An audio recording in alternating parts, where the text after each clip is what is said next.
ప్రధానమంత్రిగా నరేంద్ర మోడీ గారు కూడా శంకుస్థాపన చేసినాక వచ్చారు. పెద్దలు చెప్తారు, రైతులందరిని ఒప్పించి ల్యాండ్ పూలింగ్ మోడల్ తీసుకొచ్చారు. బెంగళూరులోనే వచ్చిన తర్వాత మాస్టర్ ప్లాన్ చేసి ఇంపార్టెంట్ నెట్వర్క్ రోడ్లన్నీ వేయించారు.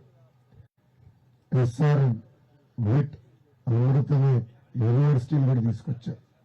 మోసపోయారు. మా ఏ ముఖ్యమంత్రి అయినా మొదటి నిర్ణయం విధ్వంసం. అది ప్రజావేదిక కూల్చడంతో మొదలైంది. ఒక్క వ్యక్తి బతికేదానికి 500 కోట్ల రూపాయలు ఖర్చు పెట్టి ప్యాలెస్ కట్టుకున్నాడు.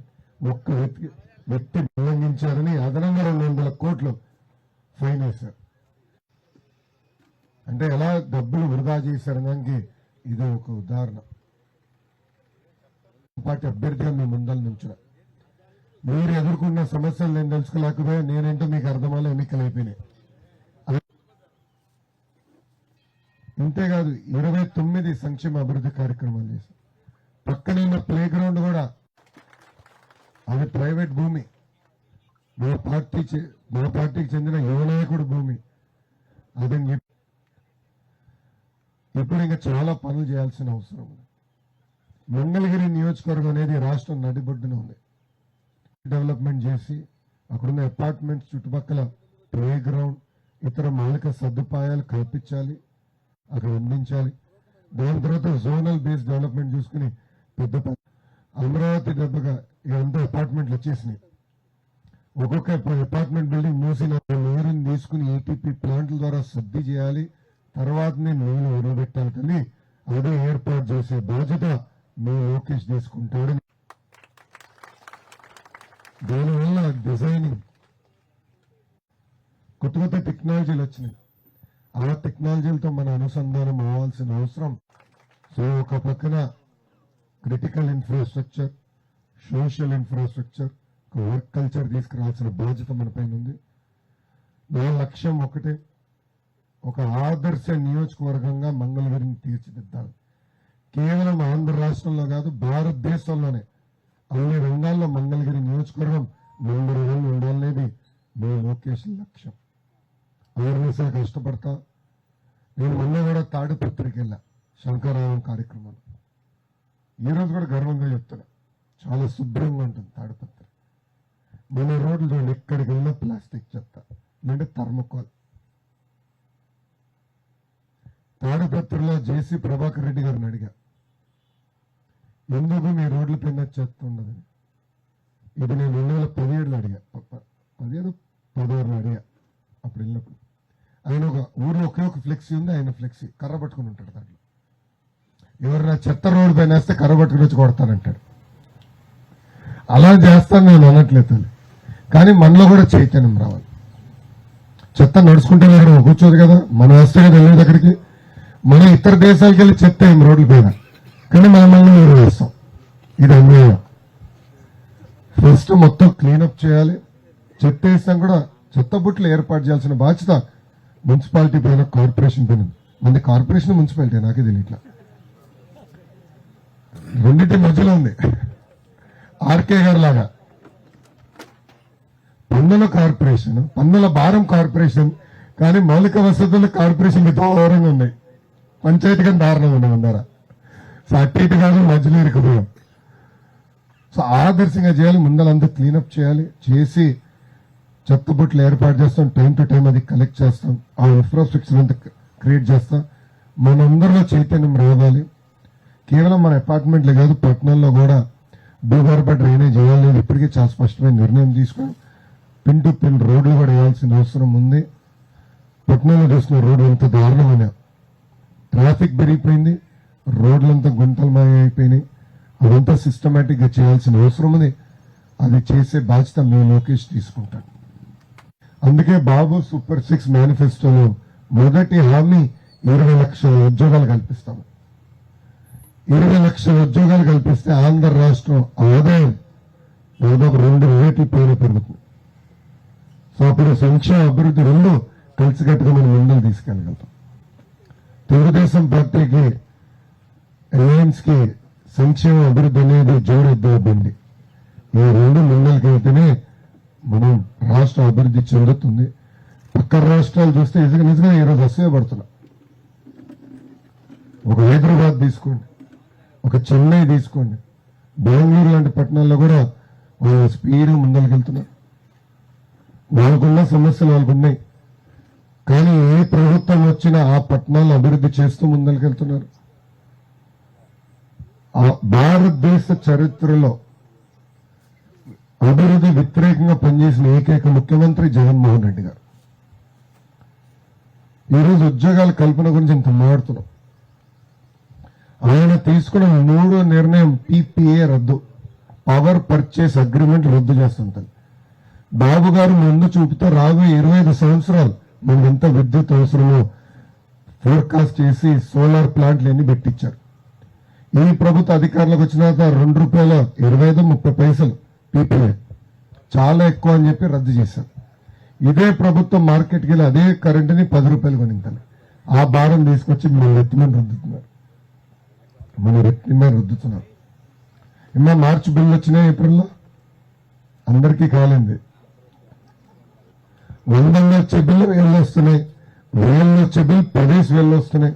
9 సార్లు కరెంట్ ఛార్జీలు పెంచారు, ఇంటి పన్ను పెంచారు, చెత్త పన్ను పెంచారు, పెట్రోల్ డీజిల్ గ్యాస్ పైన అదనపు పన్ను వేస్తున్నారు. కానీ ఎక్కడో ఒక రోడ్ ఇలా ఒక్క పరిశ్రమ తీసుకురాలి, ఒక్కరికి ఉద్యోగాలు కల్పించాలి. దీనికి ఫుల్ స్టాప్ పెట్టాలి.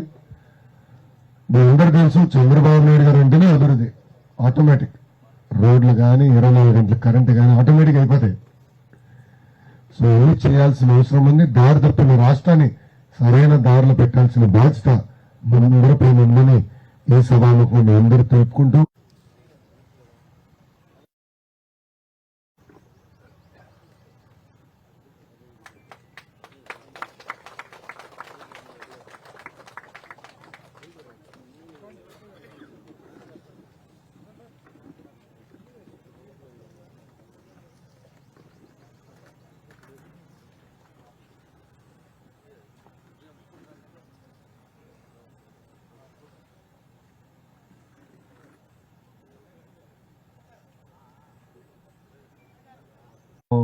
ఇష్యూ ఏంటంటే అన్న, మనం like if we take this constituency, రెండు మనం ఎమ్మెల్యే కాన్స్టిట్యుయెన్సీ తీసుకున్నా, ఎంపీ కాన్స్టిట్యుయెన్సీ తీసుకున్నా, మనకున్న అదృష్టం నేను భావించింది అయితే, ఒక స్టూడెంట్ గా, ఒక మెడికోగా నేను భావించింది అయితే, ఒకళ్ళేమో బోత్ ఇద్దరు ఎడ్యుకేటర్సే. లైక్ మీరు స్టాన్ఫోర్డ్ లో ఎంబీఏ చేశారు, పెమ్మసాని చంద్రశేఖర్ గారు ఈ completed MBBS in Osmania and MD ఏమో యుఎస్ లో చేసి పెద్ద కంపెనీ పెట్టారండి. నేను ఇప్పుడు ఎంబీబీఎస్ కంప్లీట్ చేసుకొని నేను కోచింగ్ తీసుకోవాలంటే, నేను ప్రిపేర్ అవ్వాలంటే, నేను అక్కడికి వెళ్ళి చేసుకోవాలంటే ఆయన ఏర్పాటు చేసిన కంపెనీలోనే నేను చదివి, నేను ఒక ఎంట్రన్స్ ఎగ్జామ్ రాసి నేను కంప్లీట్ చేసుకోవాలి. సో లైక్ ఇప్పుడు మనం చూసుకోవచ్చు, మన ఎదురు నిలబెట్టిన క్యాండిడేట్స్ ఇద్దరు ఎంత ఎడ్యుకేటర్స్ అనేది, ఎంత మంచివారు అనేది, ఎంత నాలెడ్జ్ ని మనకి తెచ్చిపెట్టేవాళ్ళు అనేది నేను చెప్పదలుచుకున్నాను. సో ఇద్దరిని నుంచున్నందుకు, నిలబెట్టినందుకు ముందుగా తెలుగుదేశం పార్టీకి థ్యాంక్స్ చెప్పుకుంటున్నానండి. సో మేము అనుకుంటుంది ఏంటంటే, ఇప్పుడు మిగతా రాష్ట్రాల్లో, మిగతా కాన్స్టిట్యుయెన్సీస్ లో చూసుకుంటే, అంటే డబ్బులు ఉన్నోళ్ళు, డబ్బు లేని వాళ్ళు వచ్చి డబ్బు కోసం పోరాడతారంటారు ఎమ్మెల్యేలు కానీ, ఎంపీలు కానీ. బట్ ఈ రెండు కాన్స్టిట్యుయెన్సీలు, అంటే ఈ రెండు నీ నియోజకవర్గం కానీ, ఎంపీ కాన్స్టిట్యుయెన్సీ కానీ తీసుకుంటే, నిన్నే చూస్తుంటారు మీరు, పెమ్మసాని చంద్రశేఖర్ గారు ఎఫ్డెబిట్ వేసినప్పుడు హీ హ్యాడ్ నియర్లీ 2,300 crores ఆస్తుంది. కానీ ఆయన ఎందుకు వచ్చారు? ప్రజాసేవ చేయడానికి వచ్చారు. అట్లాంటి వాళ్ళు మనకు ముఖ్యం. మన కాన్స్టిట్యుయెన్సీకి వాళ్ళు ఉన్నప్పుడు అట్లాంటి వారిని గెలిపించడం మన బాధ్యత అని నేను భావిస్తున్నానండి. So I want to share that experience with you. ఇంకొక చిన్న ఇష్యూ, ఆయన అమెరికా వెళ్ళడానికి కారణం పీజీ సీట్లు తక్కువ ఉన్నాయని. అప్పుడు ఇప్పటికీ అవే పీజీ సీట్లు తక్కువగానే ఉన్నాయి సార్. సో ఆ ఒక్క ఇష్యూ మీ దగ్గరికి తేవాలనుకుంటున్నాను. ఇట్స్ నియర్లీ 24 years అయిపోయింది. బట్ ఈ బిఫోర్ 2-3 years నుంచే కొంచెం పీజీ సీట్స్ సెంట్రల్ గవర్నమెంట్ పెంచడం జరుగుతుంది. సో మన కాలేజెస్, మన స్టేట్ లో గవర్నమెంట్ కాలేజెస్ తెచ్చారని చెప్తున్నారు, కానీ తెచ్చిన కాలేజెస్ లో, ఇంతకుముందు గవర్నమెంట్ కాలేజెస్ లో ఫ్రీగా చదివించేవాళ్ళు అన్న అందరినీ. ఇప్పుడు అందులో కూడా ప్రైవేట్ కాలేజెస్ లాగా A category, B category, C category, అంటే అందులో కూడా దోచుకోవడానికి అని రెడీ అయిపోయారు. ఇట్ ఫీల్స్ కొంచెం ఓకే, మెడికల్ ఎడ్యుకేషన్ డెవలప్ చేస్తే బెస్ట్ అన్న, కానీ గవర్నమెంట్ హాస్పిటల్స్ అలానే ఉంటున్నాయి. ఆరోగ్యశ్రీ ఇబ్బందులు చూస్తున్నాం మనం.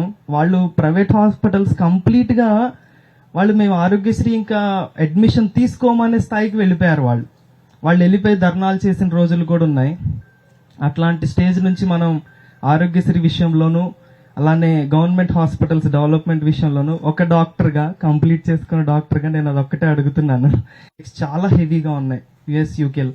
అలాంటప్పుడు మనం ఇక్కడే బిల్డ్ చేసుకుంటే వి ఫీల్ అంటే సంక్షేమం అంటున్నారు కానీ వాళ్ళని అక్కడే ఉంచుతున్నారన్న. ఇప్పుడు మన గుకేష్ ఉన్నారు, yesterday he one the world championship chess అన్నమాట. అతను గోదావరి జిల్లా అతనేనన్నా. అట్లాంటి ఆ టాలెంట్స్ ని మనం బయటికి తీయాలంటే మనకి ఇక్కడ రిసోర్సెస్ కావాలి. అవి కాకుండా సంక్షేమం ఇచ్చి డబ్బులు ఇచ్చేసి నువ్వు పంపిస్తేనే డబ్బులు ఇస్తానంటే, నువ్వు ఖాళీగా కూర్చుంటే డబ్బులు ఇస్తాను అంటే వీ కాంట్ మేక్ ఇట్ కదా. మనం ముందుకు వెళ్ళలేము అలాంటి విషయాల్లో. సో నాలెడ్జ్ ని ఎక్కడైతే మనం చూసుకుంటామో ఆ నాలెడ్జ్ ని మనం బయటికి పుష్ చేసినప్పుడు మనం ఇంప్రూవ్మెంట్ చూడగలుగుతాం. సో ఆ విషయంలో నేను అతన్ని చూసి నిన్న కూడా అనుకున్నాను అనమాట. సో ఇలాంటి టాలెంట్స్ ని మనం లైక్ పెమ్మసాని చంద్రశేఖర్ గారు కూడా అంతేనండి. వారు కూడా అంతే. వారు ఇప్పుడు ఇక్కడ బురిపాలెంలో ఉన్న అతను మరి అంత స్థాయికి వెళ్ళారు, అంత సంపాదించారని నేను అన్నాను కానీ హీ మెయింటైన్ ఒక అడ్మినిస్ట్రేషన్ అండి. అది ఎంతో ఇంపార్టెంట్ మనకి. సో అటు ఎంపీలో కానివ్వండి ఎంపీలో కానివ్వండి మనకి ఇద్దరు మంచి అడ్మినిస్ట్రేటర్స్ ఉన్నారు. మనం ఓటు వేసి గెలిపించడం మన బాధ్యత. నేను అందుకే టీషర్ట్ అదే వేసుకొచ్చాను, మేక్ ఆంధ్ర గ్రేట్ అగైన్ అని. సో మనకు అది అవసరం అని నేను భావిస్తున్నానన్నా. బాధ్యత ఉంది, గెలిపించాలి. ఎందుకంటే చాలా మంది తమ్ముడు ఒక్క నిమిషం, చాలా మంది ఏమంటున్నారంటే చదువుకున్న వాళ్ళు ఎందుకు రాజకీయాల్లోకి రావట్లేదని. ఓటర్లు కూడా ఆలోచించాలి. బాగా చదువుకుని లైఫ్ లో సెటిల్ అయిన వాళ్ళు ప్రజలకి సేవ చేసాక వచ్చినప్పుడు ప్రజలు కూడా ఆశీర్వదించాలి, దీవించాలి. కులాలు మతాలు ప్రాంతాలు అతీతంగా పనిచేయాలి. ఇప్పుడు చంద్రశేఖర్ గారు కానివ్వండి, మీ లోకేష్ కానివ్వండి, సేవ చేసేదానికి వచ్చాం. ప్రజల దగ్గర నుంచి మేము ఆశించేది 5 సంవత్సరాలు ఒకసారి గెలిపించమని. మిగతా 4 సంవత్సరాలు 11 నెలలు ప్రజలకి సేవ చేసాక మేము వచ్చాం. అవేర్నెస్లు కష్టపడడానికి మేము వచ్చాం. సో ఇప్పుడు ఆ బాధ్యత ప్రజల పైన కూడా ఉంది.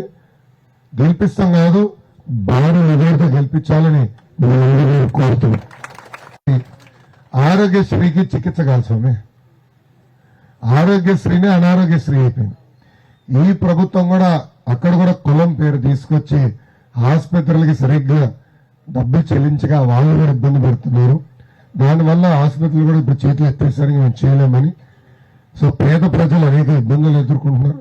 నాకున్న సమాచారం మేరకు దాదాపు 1200 కోట్ల రూపాయలు పెండింగ్ బకాయిలు ఉన్నాయి. సో ముందర ఆరోగ్యశ్రీ కూడా చికిత్స ఇవ్వాల్సిన అవసరం ఉంది. ఆ సిస్టమ్ మొత్తం మళ్ళీ మనం స్ట్రీమ్ లైన్ చేయాలి. అది మేము ఇంటర్నల్లీ పార్టీలో కూడా డిస్కస్ చేసాం. వీళ్ళు take it up. Medical college గురించి మీరే బాగా చెప్పారు. ప్రభుత్వం కాలేజీలు పెట్టిందంటుంది, మళ్ళీ అక్కడ కూడా కోటాలు పెట్టి సీట్లు అమ్ముకునే పరిస్థితి చూసాం. ఆ విధానం పోవాలి. ప్రభుత్వ మెడికల్ కాలేజెస్ ఉన్నప్పుడు నిరుపేద కుటుంబాలకి సీట్లు అందించాల్సిన బాధ్యత ప్రభుత్వం పైన ఉంటుంది. ఆ విధానం అమలు చేసే బాధ్యత మేము తీసుకుంటాం. ఇక్కడ పెంచాం, చాలా స్ట్రీమ్ లైన్ అయింది. దాంతో అనుసంధానం ఎట్టుగా కాలేజీలు కూడా ప్రోత్సహించాలి. పెద్ద ఎత్తున యూనివర్సిటీస్ ఇన్స్టిట్యూషన్స్ తీసుకురావాల్సిన బాధ్యత మన పైన ఉంటుంది. That will definitely take it up. Thank you.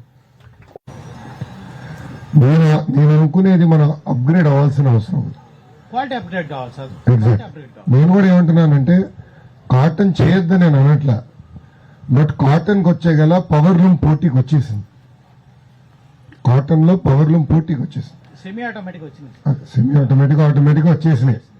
ఇప్పుడు ఏమైంది, కాటన్ చీర ఎక్స్ ధర, పవర్ లూమ్ చీర దాంట్లో 50% కన్నా తక్కువగా దొరుకుతున్నది. మీకే తెలుసు బాగా, మీరు ఎప్పుడు అవసరం లేదు. ఇతర రాష్ట్రాల నుంచి పవర్ లూమ్ చీరలు కూడా పెద్ద ఎత్తున ఆంధ్ర రాష్ట్రంలో డంపింగ్ జరుగుతుంది, అది మీకు తెలుసు. ఇది జరుగుతున్న నేపథ్యంలో హ్యాండ్లూమ్ కూడా అప్గ్రేడ్ అవ్వాలనేది నా ఆలోచన. అందరూ కూడా దాదాపు అదే అభిప్రాయానికి వచ్చాం. ఒక ఎక్స్పెరిమెంట్ గా నేను ఆటోనగర్ లో వీవర్శాల ప్రారంభించా. మీరు లేటెస్ట్ మగ్గాలు తీసుకొచ్చాం, రాట్నాలు కూడా మేము వస్తే లేటెస్ట్ ఇచ్చాం. చేసి నేను కూడా స్టడీ చేస్తున్నా. నాకు కూడా సబ్జెక్ట్ మీద ఫుల్ అవగాహన వచ్చిందో నేను ఇవ్వట్లా. నేను కూడా ఇంకా నిరంతరం నేర్చుకుంటున్నాం. సో లేటెస్ట్ మగ్గాలు ఏంటి, మీరు ఉన్నట్టు పిట్టు మగ్గాలు మేము చేయలేము, వర్షాలు వస్తే పడుతుంది. అలానే మనం వర్క్ షెడ్స్కి వెళ్ళా మామూలుగా నేను చూసా, నేను పెట్టి ముందు చూసా ఎంత పరిస్థితి ఎంత ఇబ్బందికరంగా ఉందో నేనే చూసా కదా. ఇవన్నీ అప్గ్రేడ్ చేయాల్సిన అవసరం ఉంది. అప్గ్రేడ్ చేసి కొత్త కొత్త టెక్నాలజీతో అవసరం చేసుకుని మార్కెట్కి డైరెక్ట్ లింకేజ్ చేసుకుని అప్పుడే సక్సెస్ అనేది వస్తుందని బలంగా నమ్ముతున్నాం. సో జట్టాడిది కూడా మేము డిస్కస్ చేసాం. ఇన్ఫాక్ట్ నిన్న ఓత్ తీసినాక వెళ్ళా నేను ఆరో గారి దగ్గర, మేము అక్కడ అదే చర్చిస్తున్నాం. నేను అబద్ధం గారు కూర్చుని 10 నిమిషాలు అదే మా చర్చ. ఏం చేయాలి, ఎలా చేస్తే బాగుంటుంది, ఏం జరిగింది, అదే మేము డిస్కస్ చేస్తున్నాం కూర్చుని. సో సబ్జెక్ట్ మీద కేవలం సబ్సిడీ ఒకటే కాదండి, సబ్సిడీ కాదు సార్, నేను సబ్సిడీ గురించి నేను మాట్లాడలేదు. సబ్సిడీ ఒక భాగం. సబ్సిడీ కానీ మనం టెక్నాలజీ అప్గ్రేడ్ అయ్యి, మీరు అన్నట్టు టెక్నాలజీ అప్గ్రేడ్ అయ్యి ట్రైనింగ్ ఇచ్చి అవగాహన తీసుకొచ్చి మంచి వర్క్ ఎన్వైరన్మెంట్ క్రియేట్ చేస్తేనే మన వృత్తి బతుకుతుంది. ఇప్పుడు వైకన్నా తక్కువనే ఉంది మగ్గాలు, అది అందరూ తెలిసింది. హిడెన్ సీక్రెట్ ఓపెన్ సీక్రెట్ ఎదవడం ఓపెన్ సీక్రెట్ వేగం తక్కువనే. రాబోయే 5 సంవత్సరాలు ఇది పెంచాలనేది మా లక్ష్యం. మేమందరం మాట్లాడుకున్నాం 5,000 మగ్గాలకు ఎందుకు తీసుకురాకూడదు, ఒక టార్గెట్ పెట్టుకోవాలి. ఒక గురువు ఉండాలి కదా ఎవరికైనా జీవితంలో. సో 5,000 మగ్గాలు ఎందుకు తీసుకురాకూడదు, గురువు వృత్తిని పెంచాలి. అది డిస్కస్ చేసాం. దాంట్లో భాగంగా తొలి ప్రయత్నం వీవర్సాల పెట్టాం. ఎందుకంటే నాకు కూడా అవగాహన రావాలని సొంత నిధులు ఖర్చు పెట్టి వీవర్సాల ఏర్పాటు చేసాం. ఒక అవగాహన ఇప్పుడు వస్తుంది. ఇంకో 6 నెలలు పడితే ఫైనల్ ఇష్యూస్ మాకు ఐడియా వస్తుంది. దాని తర్వాత వీళ్ళు టికెట్ అది సార్ ఉద్దేశంతో పెట్టారు. దయచేసి మనం ముందుకెళ్తాం. మన నెక్స్ట్ జనరేషన్ మనం వేసే దాంట్లోకి రావట్లా. మన సంక్షేమ కార్యక్రమాలు చేపట్టాం. దళితులకు వచ్చేగల 27 సంక్షేమ కార్యక్రమాలు అమలు చేశాం. విద్యలోనే best available school fee reimbursement, PG fee reimbursement, విదేశీ విద్యలోనే చేశాం. ఇట్లా అన్ని రంగాల్లో చేశాం. ఎస్సీ కార్పొరేషన్ ద్వారా నిధులు నిర్వహించాం. ఇట్లా అనేక సంక్షేమ అభివృద్ధి కార్యక్రమాలు చేపట్టాం. ఒక పద్ధతి ప్రకారం వెళ్ళగలిగాం. మీరన్నట్టు ఈ ప్రభుత్వ అధికారంలోకి వచ్చిన వెంటనే వందల దళితుల పైన దాడులు జరిగినాయి. వాళ్ళని చంపేశారు. అన్ని ఘటనలు జరిగినాయి. సుబ్రహ్మణ్యం చూసాం, అనంతబాబు ఎలా చంపేసి సహాయాన్ని డోర్డీలు చేశారు. ఇలా అనేక కార్యక్రమాలు జరిగినాయి. సో ఇవన్నీ మీరు గుర్తుపెట్టుకోవాలి. తెలుగుదేశం, జనసేన, భారతీయ జనతా పార్టీ ప్రభుత్వం ఏర్పడిన వెంటనే ఆపరేషన్ సంక్షేమ కార్యక్రమాలు ఏదైతే 27 ఉన్నాయో అవి తిరిగి ప్రారంభించే బాధ్యత మనం తీసుకుంటాం. పడుతున్నారు చాలా సమస్యలు ఉన్నాయి. చెప్పండి సార్ నేనేం లేదు, చిన్న విషయం సార్. నా పేరు కోటేశ్వరరావు. ఒక చిన్న రిక్వెస్ట్ కోటేశ్వర గారు, సార్ అని పిలవద్దండి, లొకేషన్ అనండి బాబు అనే పిలుస్తాను. చెప్పండి. అన్నా మా పిల్లలిద్దరూ బీటెక్ చదువుతున్నారన్నా. నేను ఓసీ. ఓకే, నేను నేను యాక్చువల్ గా మా బాబుని ఎంఎస్ కి యుఎస్ పంపించే ఆలోచనలో ఉన్నాను. ఎడ్యుకేషన్ లోన్ అప్లై చేస్తే దాని యొక్క ఇంట్రెస్ట్ రేట్ ఆఫ్ ఇంట్రెస్ట్ వచ్చి 11% చెప్పారన్న బ్యాంక్ లో. ఇట్లా మా లాంటి పిల్లలు, చదువుకున్న పిల్లలు ఎంఎస్కి వెళ్లేందుకు చాలా మంది ఇప్పుడు ఆలోచనలు ఉన్నారు. కాబట్టి ఈ ఎడ్యుకేషన్ ఎంఎస్కి వెళ్లే వాళ్ళకి ఏదైనా మీరు సపోర్ట్ చేసి వాళ్ళకి కొంచెం మంచి ఎడ్యుకేషన్ కి వెళ్ళడానికి అవకాశాలు కల్పించవలసిందిగా నేను కోరుకుంటున్నానన్నా. అంటే ఇప్పుడు చిన్న ఎగ్జాంపుల్ అన్న, ఫిక్స్డ్ డిపాజిట్ చేస్తే 6.57% ఇస్తున్నారన్న రేట్ ఆఫ్ ఇంట్రెస్ట్. ఎడ్యుకేషన్ లోనికి 11% వేస్తున్నారన్నా. అంటే అందరూ స్థితిగల కట్టగలిగే స్థాయిలో ఉన్నోళ్ళు ఉండరు. కాబట్టి వాళ్ళకి మీరు సపోర్ట్ చేస్తే మన ఆంధ్రప్రదేశ్ కి జీడీపీకి కొంచెం సపోర్ట్ వస్తుందని నా ఉద్దేశంతో ఈ యొక్క విషయాన్ని మీ ముందుకు తెస్తున్నానన్నా. దీని మీద కొంచెం చర్య తీసుకోవాలన్నా. మీరు అన్ని కులాల్లో, అన్ని మతాల్లో, అన్ని ప్రాంతాల్లో పేదవాళ్ళు అనేది ఉంటారు. వాళ్ళు ఆదుకునేదానికి బాబు గారు అనేక కార్పొరేషన్లు ఏర్పాటు చేశారు. ప్రధానంగా నిరుపేద కుటుంబాల్లో పిల్లల్ని బాగా చదివించడానికి బెస్ట్ అవైలబుల్ స్కూల్ కానివ్వండి, స్కూల్ ఫీ రీఎంబర్స్మెంట్ కానీ, పీజీ ఫీ రీఎంబర్స్మెంట్ కానీ, విదేశీ విద్య కూడా తీసుకొచ్చాం. ఈ ప్రభుత్వ అధికారంలోకి వచ్చిన తర్వాత అవన్నీ కట్ చేసింది. సో 2 నెలలు పెరగట్టండి, మన ప్రభుత్వ అధికారంలోకి వచ్చిన వెంటనే విదేశీ విద్యా కార్యక్రమం ప్రారంభించి బేస్తూ మీరు తీసుకుంటాం. అది వీడి డౌట్. మంచి ఛాన్స్ ఇచ్చారని ఇంటి పని ఇంకొక 3 సార్లు పెంచి పెడతారు, చూసుకోండి. అరే విధ్వంసానికి ఓటేశారు కదా, ఎందుకు రాజధాని కట్టాలి అంటారు. మా జగన్మోహన్ రెడ్డి గారిని గుంటూరు, కృష్ణా జిల్లా వాళ్ళ పార్టీకి చెందిన శాసనసభ్యులు కలిశారు. సార్ రాజధాని మీరు ఈరోజు తరలిస్తున్నారు, ప్రజలకు మేము ఏం చెప్పాలంటే ఆయన ఏం చెప్పారు తెలుసా సమాధానం? అరే రాజధాని తీసుకొచ్చిన చంద్రబాబు నాయుడు గారే ఓడిపోయారు కదబ్బా తాడికొండ మంగళగిరిలో, మీరెందుకు కంగారు పడుతున్నారు, కంగారు పడద్దని చెప్పారు. అంటే ఎంత అహంకారం చూడండి ఒక ముఖ్యమంత్రి గారికి. ఎండలు గట్టిగా ఉన్నాయి, అందరూ చోట్ల కారిపోతున్నాయి. ఇక్కడ షామ్యాన కింద కూర్చుంటేనే చోట్ల కారుతున్నాయి. తను ఎండలు గట్టిగానే కాదని నేను అన్నట్ల. కానీ గొడుగు తీసుకోండి, ఒక బాటిల్ నీళ్ళు, ఒక బాటిల్ మజ్జిగ పట్టుకుని వెళ్ళండి దయచేసి. ప్రతి వ్యక్తికి 2 ఓట్లు ఉంటాయి ఎన్నికలు. మొదటి ఓటు ఎంపీ అభ్యర్థికి, రెండో ఓటు ఎమ్మెల్యే అభ్యర్థికి. ఎంపీ గారి గురించి కూడా మాట చెప్పాలి, తమ్ముడు బాగా చెప్పాడు.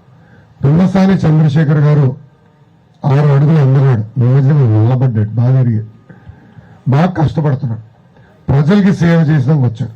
ఆయన అవసరం లేదు. అలాగే వాళ్ళు రాజకీయాల్లోకి రావాలనుకున్నప్పుడు మీరు అడిగా ఎందుకన్నా దుమ్ము చోటు మీ వల్ల వద్దు, మీరు ఇబ్బంది పడతారు, మిమ్మల్ని ఇబ్బంది పెడతారని చెప్పారు. కానీ ఒక సంకల్పంతో ఆయన వచ్చారు, పని చేసినాక వచ్చారు, ప్రజలకి సేవ చేసినాక వచ్చారు. ఆయన కష్టపడతారు. తమ్ముడు అన్నట్టు బాగా చదువుకున్న వ్యక్తి పిన్నసాని గారు. సో ఇటు పక్కన పిన్నసాని గారిని, ఇటు పక్కన ఎమ్మెల్యే అభ్యర్థిని మీ లోకేష్ ని గెలిపించాలని మిమ్మల్ని కోరుతున్నా. తల్లి డబుల్ ఇంజన్ అంటే ఎంపీగా పిన్నసాని గారు, ఎమ్మెల్యేగా లోకేష్ ఉంటే కేంద్ర ప్రభుత్వం నుంచి రావాల్సిన నిధులు, రాష్ట్ర ప్రభుత్వం నుంచి రావాల్సిన మ్యాచింగ్ గ్రాంట్ 2 అనుసంధానం చేసి మంగళగిరి అభివృద్ధి చేసే బాధ్యత మేము తీసుకుంటాం. తల్లి అలా 5,350 ఓట్లతో ఓడిపోయా, దాని పక్కన 0 పెట్టాలి అంటే ఎంత 53,500 ఓట్లు మెజార్టీతో గెలిపించి శాసనసభ గెలిపించాలని ఈ సభకు కోరుతున్నాం. ఈ సభకు కోరుకుంటూ నాకు ఇంత అద్భుతమైన అవకాశం ఇచ్చిన అందరికీ పేరు పేరున మీ ఉదయపూర్వక చెప్పుకుంటూ మీ అందరి గురించి సెలవు తీసుకుంటున్నాను.